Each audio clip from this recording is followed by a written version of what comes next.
ఈ పుష్పాన్ని మీరు ఎక్కడైనా చూసారా? చూస్తే ఎక్కడ చూశారు? పుష్పం దగ్గరికి వెళ్ళగలిగారా? మొక్క దగ్గరికి చూస్తే ఎంత అందంగా ఉందో చూడండి పుష్పం. కానీ ఇది ప్రపంచంలోనే అత్యంత విచిత్రంగా ఉండేటువంటిది, పైగా ఒక అత్యంత కంపు కొట్టేకూడదు, దుర్వాసన ఇచ్చేటువంటి పుష్పం. అసలు దగ్గరికి వెళ్ళాలంటే కొంతమందికి నాజియా, వామిటింగ్ సెన్సేషన్ వస్తుంది. మరి అదే ఏంటి అంటే మాంసం కుళ్ళిపోతే వచ్చేటువంటి కంపు, అలాంటి స్మెల్ వస్తుంది. మరి ఈ స్మెల్ ఎందుకు వస్తుంది? ఇది ఎక్కడ ఉంటుంది? దీని ప్రత్యేకత ఏమిటి? ఇది ఎంత పెద్దగా ఉంటుంది? ఎన్నేళ్లకు ఒకసారి పూస్తుంది? అనే విషయాలన్నీ ఈ వీడియోలో మనం తెలుసుకుందాము. Welcome back to Vaibhavi's Creations. This is Bharati with you. ఎంత విచిత్రంగా ఉండేటువంటి ఈ పువ్వు పేరు ఏంటి? ఈ పువ్వు పేరు యాక్చువల్గా సైంటిఫిక్గా చూస్తే అమార్ఫోఫాలస్ టైటానం, అంటే కార్ప్స్ ఫ్లవర్. కార్ప్స్ ఫ్లవర్ అంటారు దీన్ని. తెలుగులో చెప్పుకోవాలంటే శవ పుష్పం అంటారు. శవ పుష్పం అని ఎందుకంటారంటే ఒక శవం కుళ్ళిపోతే వచ్చేటువంటి వాసనను ఇది ఇస్తుంది కాబట్టి శవ పుష్పం అని అంటారు. ఇంగ్లీష్లో కూడా కార్ప్స్ అంటే డెడ్ బాడీ. మరి ఈ పుష్పము ఎందుకు ఇంతగా ఫేమస్ అయిపోయింది? ఎన్నో పుష్పాలు ఉంటాయి, ఎన్నో పెద్ద పుష్పాలు ఉన్నాయి, ఇది ఎందుకంత పాపులారిటీ తీసుకొచ్చింది అంటే ఈ డెడ్ బాడీ స్మెల్ గురించే. అందుకనే పీపుల్ దీన్ని ఏమని పిలుస్తారంటే డెడ్ బాడీ స్మెల్ ఫ్లవర్ అని పిలుస్తారు. ఆ మొక్క ఎంత కాలం జీవిస్తుంది, దాని లైఫ్ స్పాన్ ఎంత అంటే చాలా ఎక్కువ కాలం జీవిస్తుంది. 30 నుంచి 40 సంవత్సరాల వరకు జీవిస్తుంది. అంటే 10 ఏళ్ళకు ఒకసారి పుష్పిస్తుంది కదా, అందుకే అంత స్ట్రాంగ్ స్మెల్ స్ప్రెడ్ చేయడం వల్ల వాటి పరాగ సంపర్కాన్ని ఇంకా పెంచుకోవడానికి అలా చేస్తుంది. కానీ ఆ స్మెల్ కూడా ఎంతకాలం ఉంటుందంటే 1-2 రోజులు మాత్రమే ఆ వాసన ఉంటుంది. చాలా అరుదైన వికసించడము, కానీ జీవితకాలం మాత్రం 30 నుంచి 40 సంవత్సరాల వరకు ఉంటుంది. ఇది ముఖ్యంగా ఏ ప్రాంతంలో కనిపిస్తుంది అంటే ఇండోనేషియా, సుమాత్రా ఫారెస్ట్లో, అడవుల్లో ఇది కనిపిస్తుంది అన్నమాట. కానీ ఈ మధ్యకాలంలో ఇది ఈ మొక్క యొక్క ప్రాధాన్యత తెలుసుకొని చాలా విచిత్రంగా ఉంటుంది కాబట్టి కొన్ని యూనివర్సిటీస్లో, కొన్ని బొటానికల్ గార్డెన్స్లో కూడా దీన్ని ప్రత్యేకంగా పెంచుతున్నారు.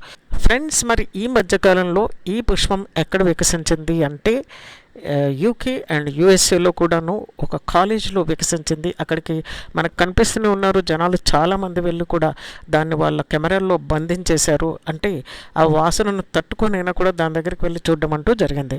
తర్వాత మన ఇండియాలో ఇది ఎక్కడుంది అనేది ఉత్సాహం మనకు కూడా ఉంటుంది, కుతూహలంగా. అసలు ఇండియాలో ఉందా ఎక్కడైనా అంటే ఈ వాతావరణంలో ఇది ఇక్కడ ఉండదు.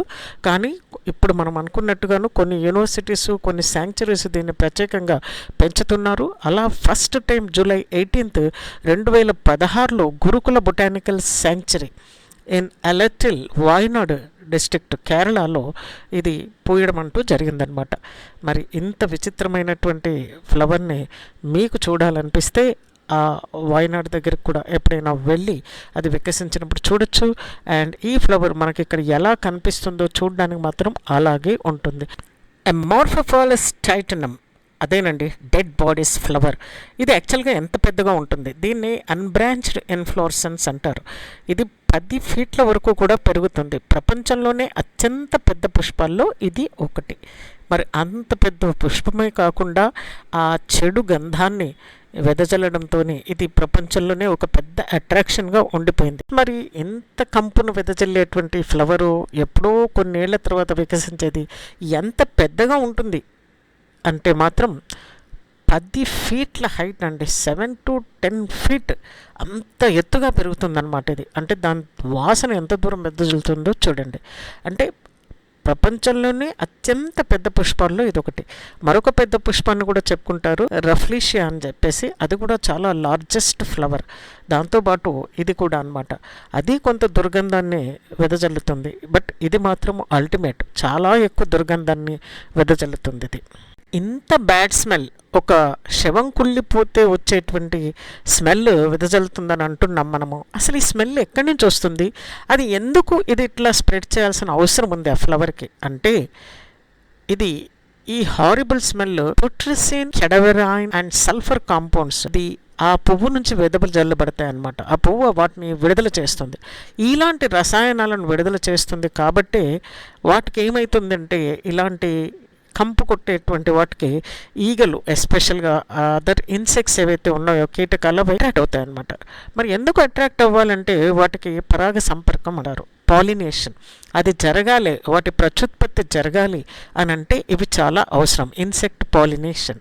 సో అవి దగ్గరికి తెచ్చుకోవడానికి ఇలాంటి ఒక కంపును అవి విసర్జిస్తుందన్నమాట బయటకి, అవి స్ప్రెడ్ చేస్తాయి. సో దాంతో వాటి జాతిని అవి ఇంకా ముందుకు తీసుకెళ్ళడానికి ప్రయత్నిస్తాయి అన్నమాట. సో ఇది ఒక నేచర్స్ సర్వైవల్ ట్రిక్. తర్వాత ఇంత కంపు వెదజల్లుతాయి కాబట్టి ఎవరైనా కూడా దగ్గరగా వెళ్ళి వాటిని ఇది చేయడానికి ఇష్టపడరు. సో అది కూడా ఒక డిఫెన్స్ మెకానిజం లాగా వాటికి పనికొస్తుంది. సో ఇలాంటి డిఫెన్స్ మెకానిజం ఉంది కాబట్టి వాటి దగ్గరికి వెళ్ళరు. అలాగే వాటి ప్రత్యుత్పత్తికి అవి వాటంతట అవే ఒక మెకానిజంను డెవలప్ చేసుకున్నాయి అనమాట. అందుకే అంత కంపు. ఇది దాని డిఫెన్స్ మెకానిజం చేస్తుంటే దానికి తోడు మరొక ఇంట్రెస్టింగ్ ఫ్యాక్ట్ అందులో ఉందండి, అమేజింగ్ ఫ్యాక్ట్. అదేంటంటే ఈ పుష్పం ఎప్పుడైతే వికసిస్తుందో అప్పుడు కొంచెం హీట్, ఒక వేడిని కూడా విడుదల చేస్తుంది. మనకు తెలుసు వేడి ఎప్పుడైతే రిలీజ్ అవుతుందో దాంతో స్మెల్ ఇంకా వేగంగా స్ప్రెడ్ అవుతుంది అనమాట, ఇంకా వేగంగా వ్యాపిస్తుంది. సో అది కూడా దాని డిఫెన్స్ మెకానిజంలో ఒక మెకానిజం అనుకోవచ్చు. అంత అమేజింగ్ అనమాట. The nature's miracles these are all. So అది ఒక ఇంట్రెస్టింగ్ ఫ్యాక్ట్ అని ఫ్రెండ్స్, మరి ఈ విచిత్రమైన పుష్పం గురించి, మొక్క గురించి తెలుసుకున్నారు. మరి నిజంగా మనకు దీని గురించి వింటే చూస్తే ఏమనిపిస్తుంది? ప్రకృతి చాలా విచిత్రమైంది అని ఎన్నో అద్భుతాలు జరుగుతుంటాయి ప్రకృతిలో. ఇవే కాదు, ఇంకా ఇలాంటివి చాలా చాలా ఉంటాయి. మీకు ఇష్టమైతే లైక్ చేయండి, షేర్ చేయడం మాత్రం అస్సలు మర్చిపోకూడదు. అండ్ మీకు మన ఫ్యామిలీలో ఒక మెంబర్ కావాలంటే మాత్రం బెల్ ఐకాన్ హిట్ చేసి సబ్స్క్రైబ్ చేసుకోండి. Thank you so much.